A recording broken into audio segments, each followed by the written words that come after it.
নমস্কার। নিরামিষ দিনে আমরা ভেবে পাই না কী রান্না করব। তবে এইভাবে ছোলার ডাল দিয়ে এই কাঁঠালের এঁচোড় একবার রান্না করলে নিমেষে খাওয়া হয়ে যাবে। তো দেখো, প্রথমে আমি এঁচোড়টাকে ভালো করে ছোট ছোট করে কেটে নিয়েছি। এবার আমি জলের মধ্যে এটা ভাপিয়ে নেব। তার মধ্যে আমি দিয়ে দিচ্ছি সামান্য হলুদ আর একটুখানি লবণ দিয়ে খুব ভালো করে ভাপিয়ে নেব। এই নিরামিষ দিনে এই এঁচোড় খেতে দারুণ লাগবে। তো সুন্দর করে আমার ভাপানো হয়ে গেছে। কাঁঠালের এঁচোড়টা এইভাবে ভাপিয়ে নিলে পারে যে আটা ভাব বা একটা কষ টাইপের থাকে সেটা পুরোপুরি চলে যাবে। তো এবার একটা ছাঁকনিতে আমি এটা ঝরা দিয়ে দিচ্ছি। এই রান্নাটির জন্য আমার কী কী লাগছে চলো একবার দেখিয়ে দিই।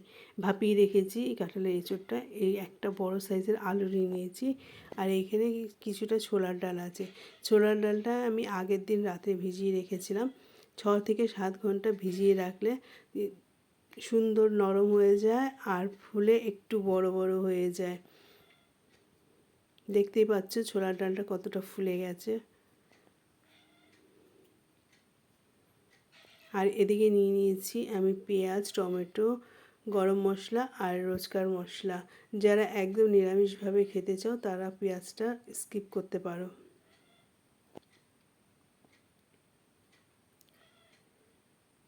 ছোলার ডাল দিয়ে এই এঁচোড় ভীষণ ভালো লাগে।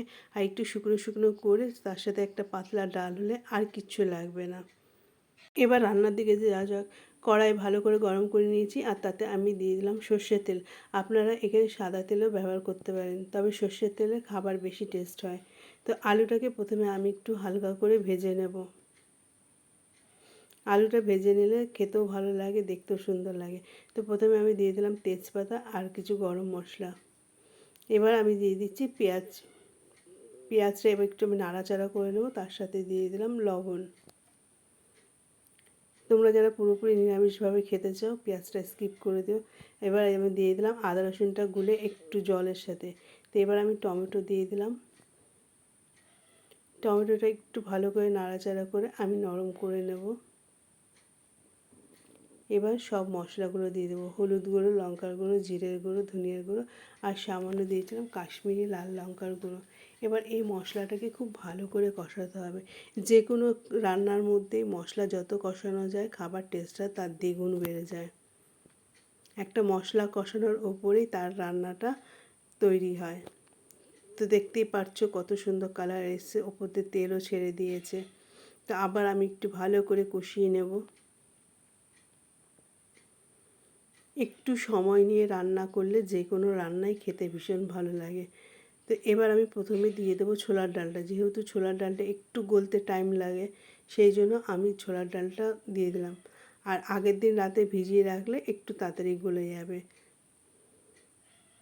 তো এবার ছোলার ডালটা আমি খুব ভালো করে কষিয়ে নেব।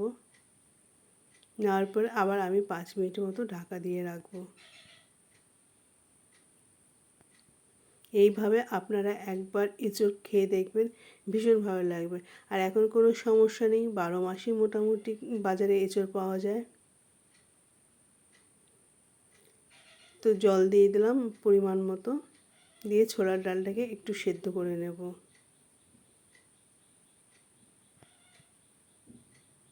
আপনারা ইচ্ছে করলে প্রেশার কুকারও ভাপিয়ে নিতে পারেন ছোলার ডালটা, তাহলে রান্নাটা আরেকটু তাড়াতাড়ি হয়ে যাবে। তো এবার আমি দিয়ে দিলাম ভাপিয়ে রাখা এঁচোড়গুলো। এবারও কিছুক্ষণ আমি কষিয়ে নেব। এই কষানোর উপরে অনেকটা রান্নার তৈরি হয়ে যায়।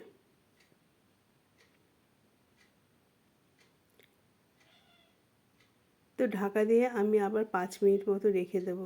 দেখতেই পাচ্ছ বন্ধুরা, সুন্দর একটা কালার চলে এসছে আর গরম মশলা দেওয়ার ফলে গন্ধটাও খুব সুন্দর এসেছে।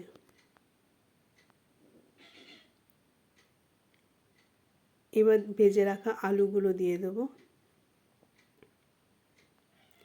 একটু নাড়াচাড়া করে নেব। নেওয়ার পরে পরিমাণ মতো জল দিয়ে দেবো।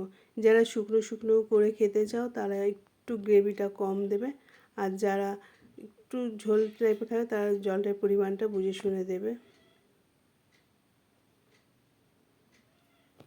তা আমি সামান্য একটু জল দিয়ে দিয়েছিলাম। এবার দিয়ে দিলাম ঘি। 1 চামচ ঘি দিলে তার স্বাদটা আরেকটু বেড়ে যায়। আর নিরামিষ খাবারে একটু ঘি আর চিনি দিলে খেতে ভীষণ ভালো লাগে। দিয়ে দিলাম সামান্য একটু গরম মশলার পাউডার। রান্নাটি আমার প্রায় শেষের দিকে, এবার আমি একটু নাড়াচাড়া করে নেব, তাহলেই তৈরি হয়ে যাবে ছোলার ডাল দিয়ে কাঁঠালের এঁচোড়। বন্ধুরা দেখতেই পাচ্ছেন কতটা লোভনীয় হয়েছে, তবে বাড়িতে আজই রান্না করে ফেলুন কাঁঠালের এঁচোড় ছোলার ডাল দিয়ে, আর নিরামিষ দিনে এটা জাস্ট জমে যাবে। তা আপনাদের একটু সার্ভ করে দেখাই কতটা লোভনীয় হয়েছে। তো এইভাবেও আপনারা বাড়িতে খেয়ে দেখুন একবার ছোলার ডাল দিয়ে কাঁঠালের এঁচোড়। তো বন্ধুরা আমার এই রেসিপিটা কেমন লাগলো অবশ্যই কমেন্ট করতে ভুলো না। আর যদি ভালো লাগে চ্যানেলটি সাবস্ক্রাইব করো। সবাই ভালো থেকো, সুস্থ থেকো, দেখা হবে নতুন রেসিপিতে।